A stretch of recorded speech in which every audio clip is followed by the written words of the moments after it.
জয় অমরনাথ, জয় ভোলে। আজ 20 জুলাই, আমরা এখন চন্দনবাড়ি চেকপোস্টে স্টার্টিং পয়েন্টে চলে এসেছি। গত রাত 2টোর সময় ঘুম থেকে উঠে বাসের জন্য দাঁড়িয়েছিলাম, ছোট গাড়িতে করে আমরা চন্দনবাড়ি চলে এসেছি। এখন ভোর 4টে বাজছে, এখন লাইটগুলো বন্ধ হয়নি। এখনই আমরা চেকপোস্টের ভিতরে ঢুকে যাব। তার আগে একটু বাইরে কিছু কাজ আছে, সেই কাজগুলো সেরে নেব।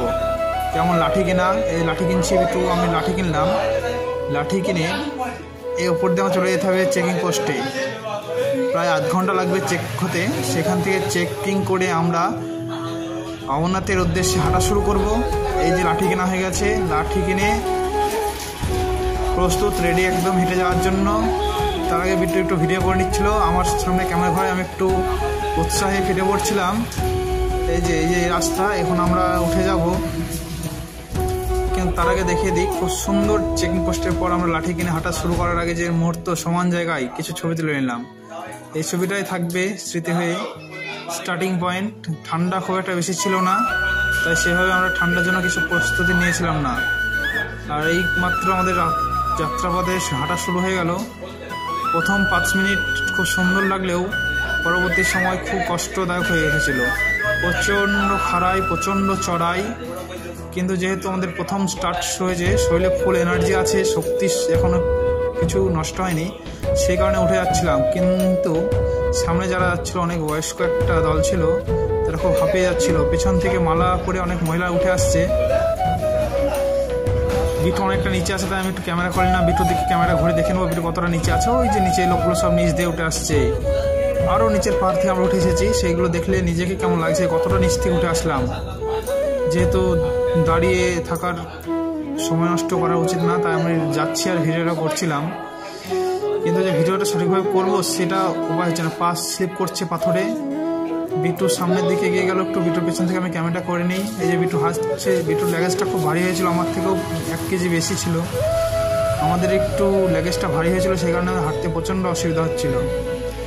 এদের খাড়া চড়াই, সেই কারণে আর্মিরা এটা ঘিরে দিয়েছে ভালো করে, একটা সেফটির কাজ করছে। কর্কেট, দড়ি এবং কিছু কিছু শক্ত খুঁটি দিয়ে বেঁধে রাখা হয়েছে, যেন ওদিকে কেউ না যেতে পারে কোনো যাত্রী।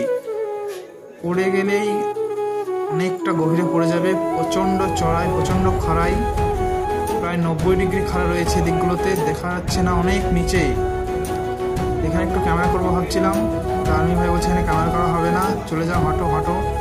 প্রত্যেক আমার লাঠিটাও পড়ে গেছে এখানটায়, কিন্তু লাঠিটা আবার তুলে ভিডিওটা করে নিলাম। এই যে আমার লাঠিটা পড়ে আছে, আমি লাঠিটা তুলে নিই আবার ভিডিও করতে শুরু করলাম। যেহেতু নতুন ভিডিও করছি তো প্রথম, আর একটু ঠান্ডা পড়ছে আর শ্বাসকষ্ট হচ্ছে, খুব দুর্বল লাগছিল, সেই জন্য ভিডিওটা ঠিকঠাক হয়নি। এই যে আমরা যে রাস্তাটা ক্রস করে আসলাম, সেই রাস্তা থেকে উঠে আসছে আরও যারা তীর্থযাত্রী। এদেরকে দেখে ভালো লাগছে যে এরাও আমাদের মতো হেঁটে আসছে। এখন ঘোড়া বা পিট্টু এদের কারোরই দেখা মিলবে না, কারণ হচ্ছে ওদের রুটটা আলাদা। এটা খালি যারা প্যাডেল যাবে হাঁটতে হাঁটতে তাদের জন্য। আর প্রচণ্ড জল পিপাসা পেয়েছিল, যেহেতু জল বয়ে নিয়ে যাচ্ছিলাম না, তাই পাহাড়ে ঝর্ণা থেকে একটা জল আসছিল। এখানে একটা সুন্দর ব্যবস্থা করেছে, তো পাইপটা লাগিয়ে দিয়েছে, ঝর্ণায় একটা পাইপ লাগিয়ে দিয়ে পাহাড়ের গা বেয়ে জলটা আসছে, সেই জলটা ধরে ধরে খাচ্ছি। সুন্দর বিটো ধরছিল, আমি খেয়ে নিলাম। আবার হাঁটা শুরু, হাঁটতে হাঁটতে চলে এসেছি। আগেকার ছবি একটু দেখে নিলাম। এবার চলে আসবো শেষনাগ। পিছুটা পার করে আমরা শেষনাগ চলে এসেছি। শেষনাগে আজকে রাত্রে থাকতে হবে, যেহেতু দুপুর প্রায় 2টো বাজছে, তাই শেষনাগের পাশে 2টো ছবি তুলে শেষনাগ বেস ক্যাম্পের দিকে আমরা হাঁটা ধরবো। যেহেতু শেষনাগ একটা সুন্দর জায়গা, এখানে ভগবান শিব তার গলা থেকে শেষনাগকে নামিয়ে রেখেছিল, তার জলের রংটা দেখছো নীল। এই জায়গায় একটু ক্যামেরা করে নিলাম, কয়েকটা ভিডিও করে নিলাম। আবার যেহেতু শেষনাগ হ্রদের পাশেই বেস ক্যাম্প রয়েছে, তাই এখানে একটু কিছুক্ষণ দাঁড়িয়েছিলাম।